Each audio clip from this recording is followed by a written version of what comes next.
Vous la regardez des centaines d'heures chaque année et vous suivez des dizaines de joueurs glisser dessus. Mais savez-vous comment est fabriquée la terre battue? On vous explique tout dans cette vidéo. Avant toute chose, il faut savoir que la terre battue n'est pas vraiment de la terre battue, on utilise plutôt de la brique pilée depuis la fin du 19e siècle. Chaque court de tennis est composé de 4 couches différentes. On retrouve à la base de tout une couche de cailloux, puis ensuite une couche de mâche-fer, et enfin une couche de calcaire. C'est par-dessus cette couche de calcaire qu'est déposée une très légère couche de briques pilées, souvent 2 à 3 mm.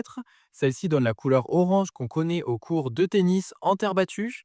Et par ailleurs, cela permet évidemment aux joueurs de glisser dessus, mais cela a également une utilité en tant que téléspectateur, car la couleur orange permet de mieux voir la balle jaune à l'écran. Néanmoins, tous les cours de tennis au sein des clubs ne sont pas composés de 4 couches, car cela a un coût non négligeable.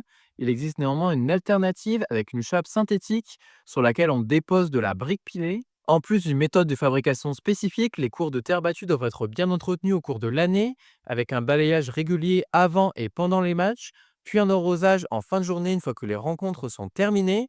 Mais cela en vaut la peine car la tournée sur terre battue est clairement la période de l'année la plus excitante sur le circuit, que ce soit chez les hommes ou chez les dames. Et en plus, vous savez désormais comment les cours sont fabriqués.